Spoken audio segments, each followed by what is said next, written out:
Welcome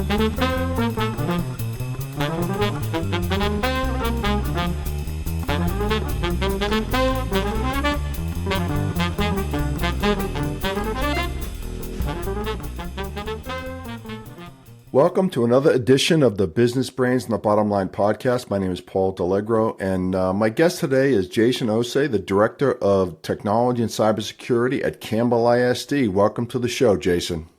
Hey, thank you for having me, Paul. So, we talked before the show a little bit, and, being in technology, I love having technologists on, but I also like having cool people on. And I think you fall into both of those categories, by the way. So I'm going to just tee this right up. So let me get this straight. You're from the UK. Mm-hmm. You never played a down of American football in your life, and you get a full football scholarship to Baylor University. Do I have those facts correct? Well, I played football in Helsinki, Finland, and that's where they got the game film to scout me from.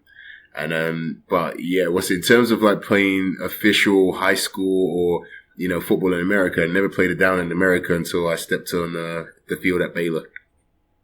But so how did you get into American football though? Like obviously it's not very popular over there. It's getting more popular, but how did you get into it to start with? Well, I was at university, and I actually was a big basketball player. I used to love playing basketball, aside from martial arts. And so at university, I was on the basketball team. And there was this one fella that always used to come to practice all the time. And he was like, "Hey, man, do you want to play American football?" And I was like, "No, not really, because number one, I don't understand the rules." Yeah. And also, at the time, I'm thinking to myself, I played basketball, and it's kind of weird because considering that I do martial arts, I didn't really just want to get hit, And so I was just like, "Yeah, nah, that's not really my speed." And so he kept on coming back. I'm talking like every week I was at practice, this guy would come back and I was like, oh man, how do I get him to stop coming? And so eventually I said, all right, look, I'm going to level with you. I'm going to come to one practice, and if I like it, I'll stay. If I don't, at least I said I tried. And so then you have to leave me alone. And so he was like, yeah, come, just try it for one practice. So eventually I go to the practice, and then, it's a wrap because I actually did like the game. They had me starting out D-line. And I was like, you know what? This isn't actually that bad. And I'd seen it on TV a little bit, and I never really understood what football was all about, like the rules, because obviously we have rugby in England, and it's actually similar in certain ways, but then very different in just the way that everything kind of like executes. Where football is kind of like sectioned off into plays, while rugby is like one continuous motion of play. And, but then, kind of learning the rules, especially about downs and how that worked. And, like, hey, you got 4 tries to move the ball 10 yards. And I was like, oh, that's actually a pretty interesting concept. And, I guess, well, me being a technologist, that whole chess aspect of it, is kind of what drew me in, Yeah. Yeah. There's a lot of strategy to football. Now that you've been here for a while and you've played it, it's a very complex game. Very complex. I mean, I watch the NFL all the time, and I think my missus, because I played O-line in college. And so anytime I watch the game, I'm really watching the O-lineman because that's really just where my eyes gravitate towards. And I'm like telling her like, oh, they're going to run this play, or this is where they should have run that play. And she's like, wow. Like, I didn't realize there was so much more of a strategy game than I actually realized. This is a lot of strategies needed for this game. So do you think it will expand? Do you think the NFL will expand to Europe? I mean, I know they're doing games over there now. I think they're going to play in Germany this year. They've already obviously played in London a few times. What do you think? Ooh, I think really the only way that they can expand into those markets is you have to find players from those markets. So you have to start, getting players from England, start getting players from Germany, because the sport itself is very American.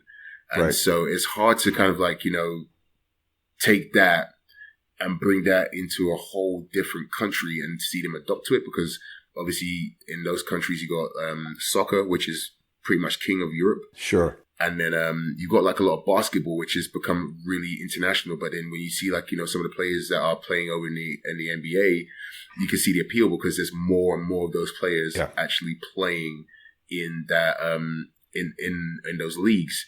And the NFL doesn't really have that. Like you have a lot of Americans, a very big contingent of Samoans, but not really many, people represented from Europe and so forth. And so it's kind of hard for people to get behind that because it's like, well, yeah, I'm seeing all these Americans coming over and playing, but I don't really see anybody who's representing me. So really all we have to do is just find that one big star who's really good at football, obviously, first of all, but then you have to market that person and you'll see that people will start to get behind that. And then that's how that will trickle into these countries and become a big sport out here. I mean, you touch on one sport, basketball. Pretty cheap, pretty inexpensive to play as a kid, so that's been growing. Mm-hmm. Are there any youth football leagues in Europe right now? I'm sure there's got to be a couple, but I mean, that's where it all begins. It starts at the youth, right? Getting them to grow up with the sport. Mm-hmm. Do you think that'll happen over there? Again, I'm not from there, so I don't know I don't know what makes people tick over there. There's definitely a lot of youth programs. I think a lot of the programs expand with the promise of like, hey, like one day maybe you can go to college. Maybe one day you can go and play in the NFL. Maybe one day that will be afforded to you.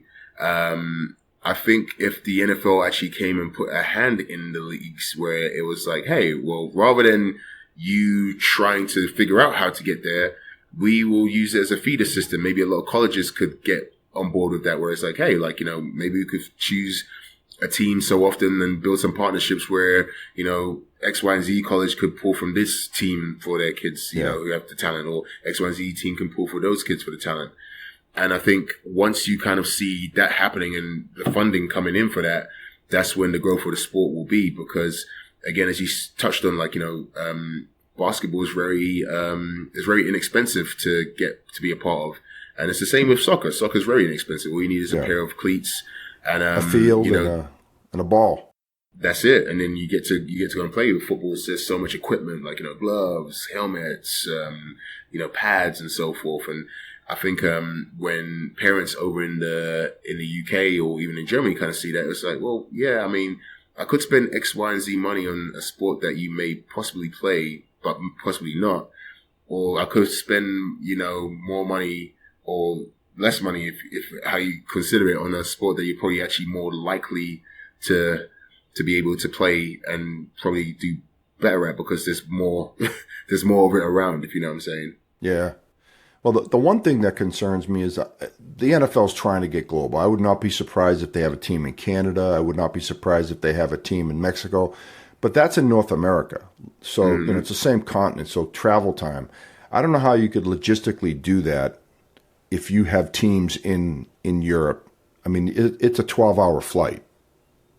I think they kind of found out with the whole NFL Europa when they had that. It's just it's a lot of cost that gets incurred, and if you're not making that ROI back, so the biggest thing was there was the teams out there, and obviously like a lot of the practice squad players will get to go and play over there and extend their careers.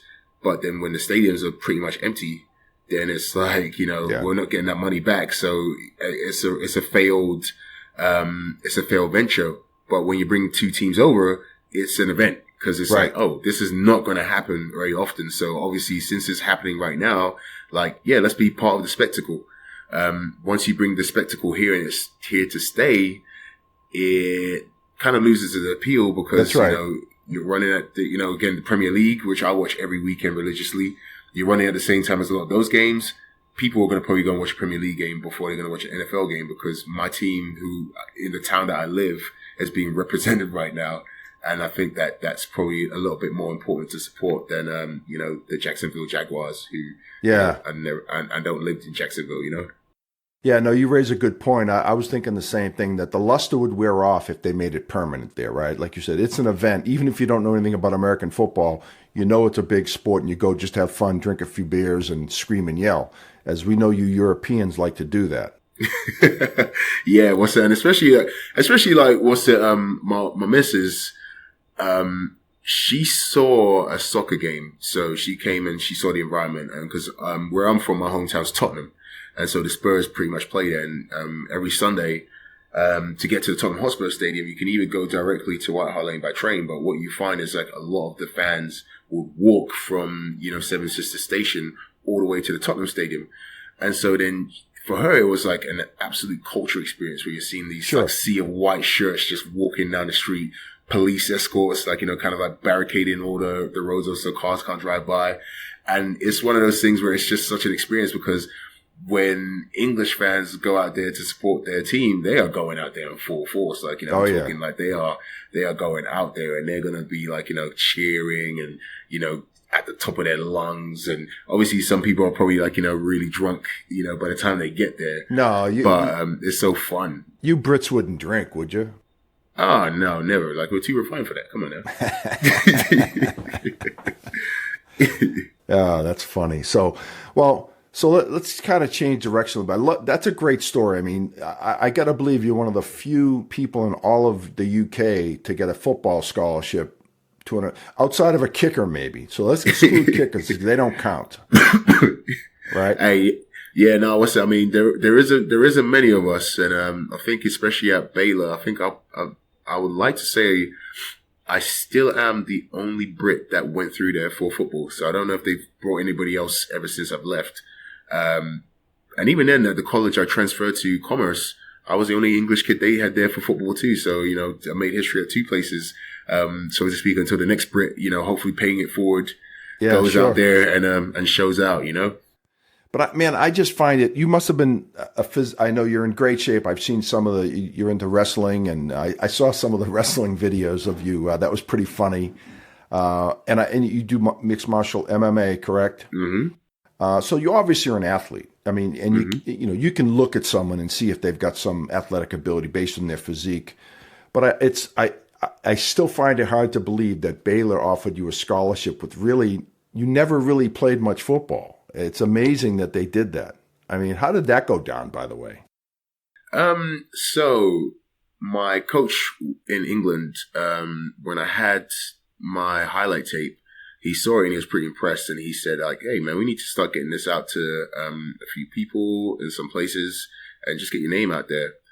And I was like, I mean, yeah, we can. But I don't know if anybody like would really want like a 25-year-old Brit.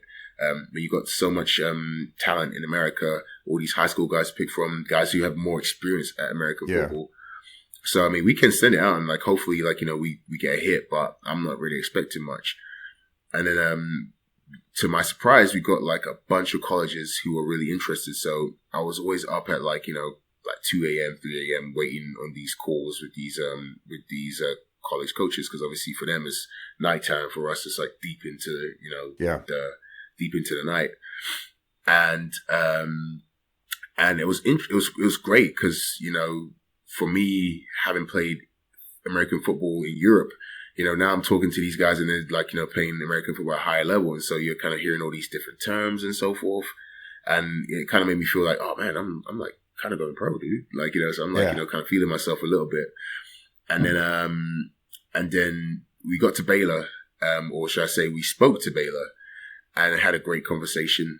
And after that, they said that usually we would send, players to come out on a visit. But with you, man, if you just said yes right now, we'll give you the scholarship like here right now. So I kind of called that bluff a little bit and said, okay, well, let's see, let's see if they're about that life. And they were. And so I said, well, you know what, just for the gusto and just for saying that, I guess I'm going to Waco because, they literally just said that, hey, we wanted you. Wow. And, I'm always a firm believer in not being loyal to a fault, but you always should, if anybody believes in you that much, you have to go with it because that doesn't happen for no reason, Right. Like I'm from a firm believer in like, kind of energies in the universe not being random, to some degree and being directed by, a force to, to kind of work for your life. And I think that was one of those things right there, So did you already have a college degree in the UK when you came to the States? Mm-hmm.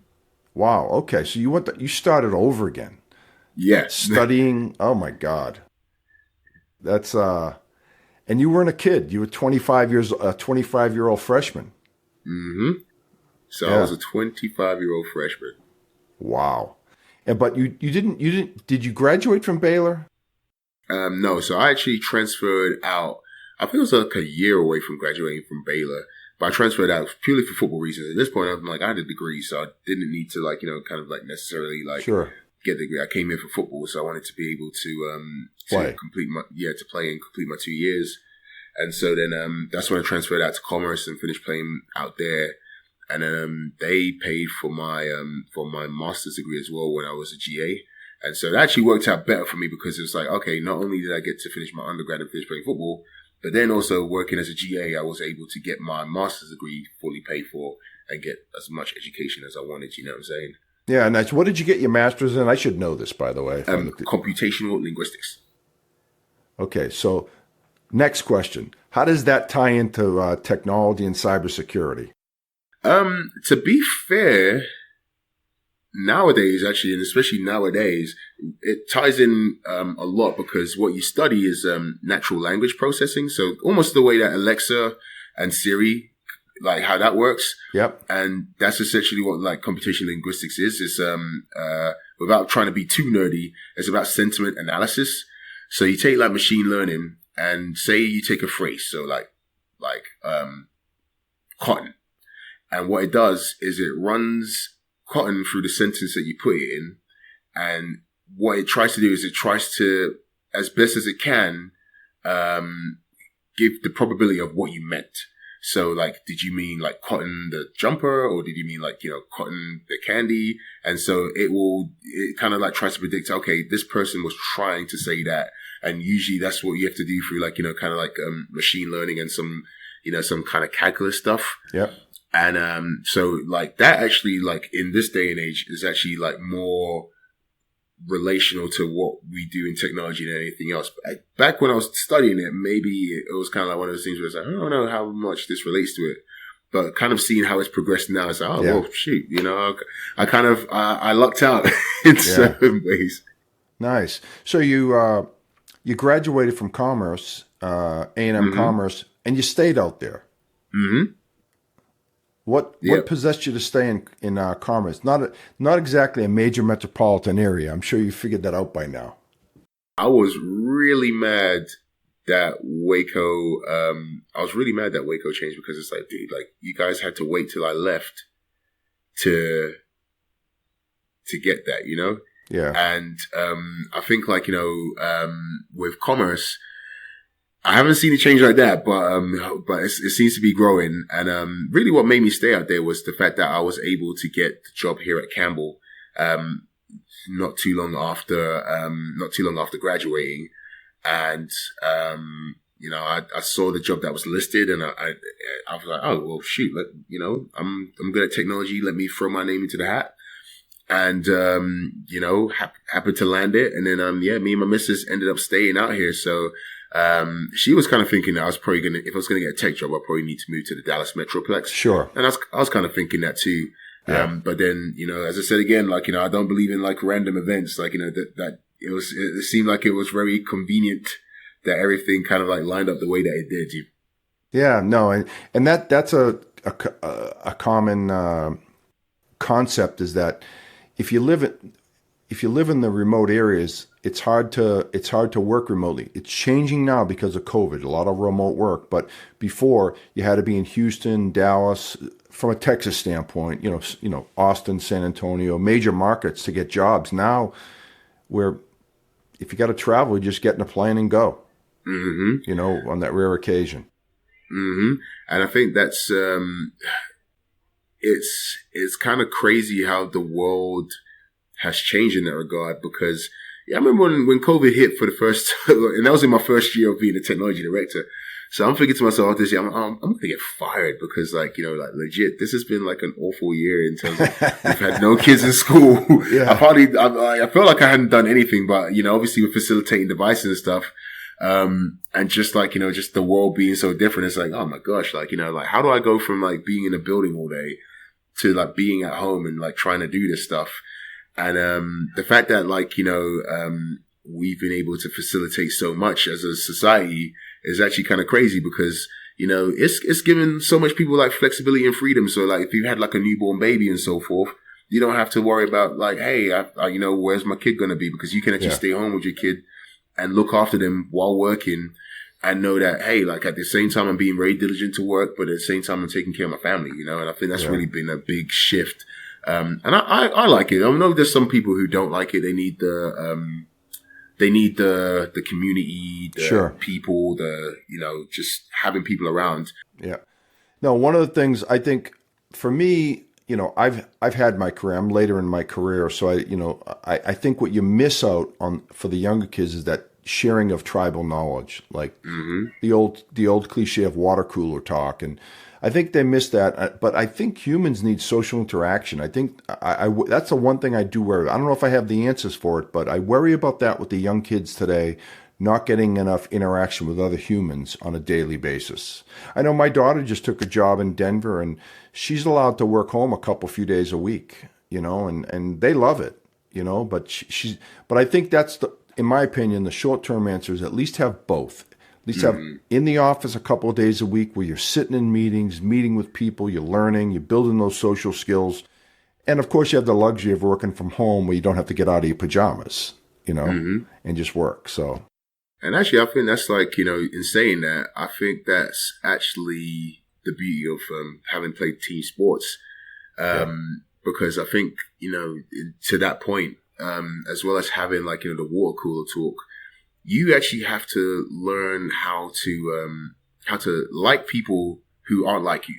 Right. So you have to learn how to like different people, like people who've come from different backgrounds, people of different, like, you know, belief systems, people of different, like, you know, orientations, colors, you know, all these different people who you may never have, like, you know, ever associate with willingly.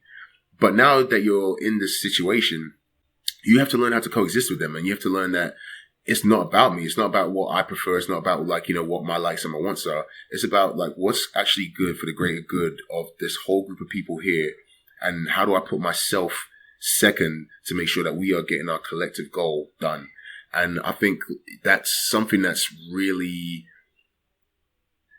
I think sometimes being missed amongst our younger generation. I'd agree. That's why I'm, you know, I think, like, agree. You know, everybody's becoming a little bit more closed-minded. And I think sometimes you have to, like, that's why I was, again, fortunate to be able to play team sports. And, you know, kind of be put into that environment where it's like, you know, now I've got, like, you know, friends who I'm friends with who, like, if had never been part of the football team, I'm like, oh, not that I wouldn't have liked you. It's just that I just wouldn't have had the reason to, like, you know, kind of be around you. You know what I'm saying? Yeah. And I think work environments should be able to provide that, because, again, if you're kind of like being siloed off when you are thrown into that environment, all of a sudden it's just a big culture shock and you just don't know how to act. And I think a lot of people do need that, especially like the kids I work with. I just kind of see it amongst themselves. I'm just telling them, like, look, man, you guys, like, you know, kind of talk to each other like this, right? But 100%, you don't understand that, like, this may not be the worst person you're going to meet in your life. Right. And so you have to kind of keep that in perspective and use this experience right now while you have it to actually learn and grow, because as you get older, you know, it becomes worse because you don't even have your parents to lean back on to kind of, like, you know, like say, like, well, you know, I'm going through this and that today. It's really might be you by yourself. Yeah. And you have to be able to learn how to cope and handle that, you know? No, you actually just reminded me of something. I've always said this about team sports. If you look at team sports, it's kind of a microcosm of life, right? Because you got a coach, which is your boss. You got to learn how to get along with him. You've got a greater good, which is the team goals. And you've got other people on your team that, like you said, come from different walks of life, different ethnic groups, different religious groups, that you've got to learn how to figure this out, right? So versus if you never played team sports growing up and all of a sudden you're thrust into this environment, it could be shocking because, you know, a lot of kids, it's about me, right? So, I've always said sports are a great lesson for life. No question about it. It's true. And I think, you know, in saying that as well, and I've learned this, like, you know, through martial arts and obviously through football and so forth, you have to be humble, you know, because I think, you know, you come into this thinking to yourself, you know what you're going to get, or you just expect to be good. Then you kind of face a challenge. And now you have the two options is either I can, you know, stay here and say that I'm not very good, or I could say that I'm not very good now, but I want to get better. So let me learn, like, the stuff that I need to get better. And that's the difference between the goods and the greats, where it's just like, you know, I can be honest with myself at this point in time. Yeah. And I'm humble enough to kind of say, like, yeah, like right now I'm not good. Right now I do need to learn. rather than, kind of being in this point of, man, like, I can't believe this person said I suck and I don't suck. I'm good. That's why I'm here. And, I think you take it as fuel, right?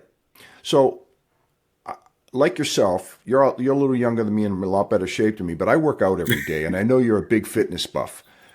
And I kind of equate like team sports and fitness as the same, because you don't get in shape by sitting on your couch. You got to work at it, right? So how do you feel being in the shape you're in and how much you work out and being in MMA and pumping iron? How do you feel that's affected your career and your life? Greatly. I feel like for me, the main thing or the main emphasis now is, if I'm not healthy, then how can I work? Yeah. And I feel like all of that stuff goes hand in hand, where you have to be at your best all the time. Like, you have to be always at your best to perform on the football field, at your best to perform at work, at your best to perform as a husband, as a father, as a, that's, in my mind. And if I'm not in a physical capacity ready to do that, then mentally and spiritually, I'm going to be, I'm not going to be well versed to do that either. And so, really, the great thing about working out is just the energy it kind of gives me to be able to go and put myself and be the best at those roles that I am, being placed in right now in life. And sometimes there's days where, it's kind of hard and I'm like, no doubt, I feel like working out. Yep. But, I feel when I push myself to go and do it and I go through it, it makes me feel good, because it's like, okay, cool. There was something I didn't want to do today, which is very, again, incumbent of being an adult. Yeah. There's a lot of stuff you don't want to do that you have to do. There's a lot of parallels there, right? There's a lot of parallels there. Yep. I mean, I feel like the gym analogies, like, people's like, man, there can't be that many gym. No, the gym can explain life in a nutshell. Well, think about it. Think about it in general, right? You've got to be consistent. You've got to, you can't work out once a week. It could almost do nothing for you. You've got to go. I go every day pretty much. So maybe I'm abnormal and you probably do too, but no, you got to earn it, right? It takes time. It takes dedication. It takes discipline and hard work. And that's, again, microcosm of life. To be good at your career, you got to do the same things. Mm-hmm. And I think that's the key to it. And again, humility. A lot of people, especially if you're starting from a place of not being very fit in the first place and you're wanting to get fit, there's this tendency to kind of like not let the process be the process. Oh, I worked out today, so therefore I need a six-pack right now. Yeah. No, that's not how that works. Yeah. It takes time. It takes humility. It takes the looking in the mirror and saying like, hey, I'm not where I want to be. Sure. But I know where I want to get to. And I think I don't want that to say that in a way where hate yourself now. Sure. Because there's a better you. It's like embrace, because here's the thing. The body you have is the body you have. That's genetics are genetics. You can't change them. You can't change them, and to hate yourself is kind of like, counterproductive. Yeah. You have to embrace who you are and say like, hey, this is what I've been given. There's a lot of good for me. There's a lot of things that, like I want to change or improve on, which I always say like improve upon. And even if you do stuff well, you should still be wanting to improve.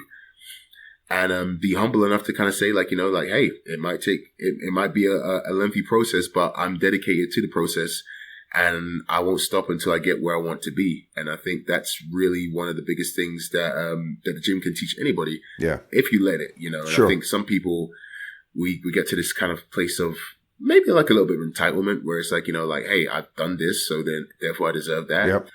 And we don't let life be life, where it's like sometimes you might not see the results instantly, but the results are still there. Well, I've always said it's a lifelong process, because if you think, some people think, okay, once I get to a certain point, I can quit. Mm-hmm. I just want to lose 20 pounds. You've heard this a million times. Well, that's only this much of it. It's a little piece of it. It's that constant, ongoing process of hitting the gym every day.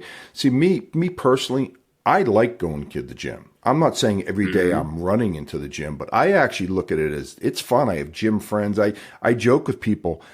I have friends from the gym that I've known for 15, 20 years that I've never seen outside of that building. Now, some friends we've gotten together for drinks, but I tell my wife, they're my gym buddies. Like I say, hey, what's going on? How's life? You know, and it's like a little bit of a social atmosphere too, going to the gym and meeting your buddies and seeing the progress they've made. And it's fun. To me, it's fun. Not everyone thinks like that. I know you feel the same way.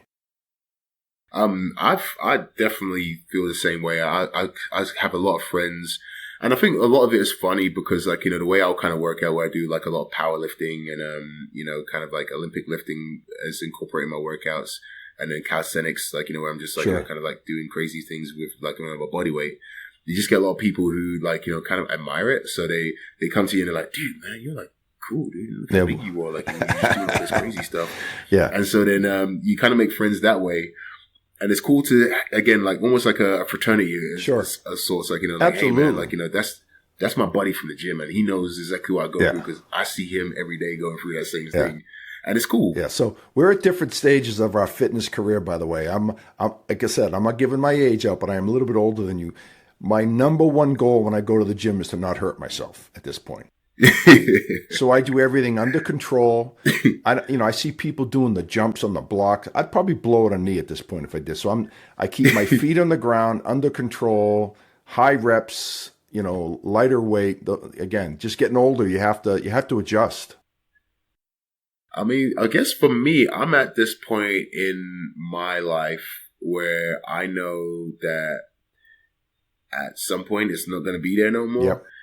And I guess it's kind of like the same as somebody who might have $1 million and they just want to spend it on everything because it's like, well, you know what? Like, while I got it, I might as well, like, you know, spend it. Yeah. I think that's the mentality I have to work in out because I know that, you know, like, age is age, and, you know, at some point it's gonna catch you. Certain thing it's gonna catch you, you know, and it's just what it is. But while I got it right now, I don't want to have any regrets and say, like, oh, man, I wish I would have done this, or I wish I would have done that. It's like, no, you know, everything I wanted to achieve athletically, I was able to do it because I tried harder. And even if I wasn't successful, I could say, hey, I Give tried. It a shot. Absolutely. So that's great advice. I think, you know, it's been a fun conversation, by the way. I think you're a very unique individual. I don't think there's many people with your kind of journey from the UK to the US, football, technology. Not many guys are doing what you're doing, I can tell you that. I don't think I ever realized it until somebody tells me, because I'm kind of like thinking to myself, like, you know, I do the same thing every day. You're I'm kind of like, well, that's a humility piece of it, right? You're a humble guy. I can sense that right just from this conversation. So, but well, hey, we'll end on that note. But if someone did want to reach out to you and make contact with you, what's the best way for them to do that? So there's many different ways. You can reach me at no_games_Osei on Instagram and Twitter. And also that's just my, like, you know, kind of like just natural account. Sure. Wrestling is at Ronin_Jace_Osei. And that's on Twitter, Instagram, and Facebook. And that's my, and actually Twitch as well, because I game. And so, like, you can reach me for all my stuff that's wrestling. And then obviously LinkedIn, Jason Osei, reach out. I muse on there. So, like, I talk about technology, I talk about fitness, I blend the two. I try to, like, you know, kind of make new paradigms. I try to sound like I'm smart. And I think I'm doing a pretty decent job. I think so, yeah. I think you're doing a good job of it for sure. So, but the thing is, people don't really know. I don't know what I'm talking about. That's all you. What's that? You know, that statement, "Fake it till you make it." I mean, you know, it's all right. But you got to be congruent, right? You know, I'm big into, like, what you say in your body physiology have to agree, right? If you say it, you got to believe it, right? Your body has to say it too. So that's awesome. So. Hey, I only believe it until I get in trouble for it. Now that's right. Nope, that was not me that said it. So, well, great. Well, hey, Jason, this was awesome. So one of these days, you're not too far from me. Commerce isn't far from Dallas area. So I'm going to come out and visit you. We're going to have lunch, maybe even a couple of beers. Hey, you are more than welcome. Look, you just let me know the day, the time, and it's going to happen. All right, I'm going to make it happen. Definitely, for sure. It's open invitation. Thank you very much. Well, on that note, we'll end it there. Jason, thanks again for being on the show, and that's a wrap for this edition of the Business Brains and the Bottom Line podcast. Thank you so much. Oh, you're welcome.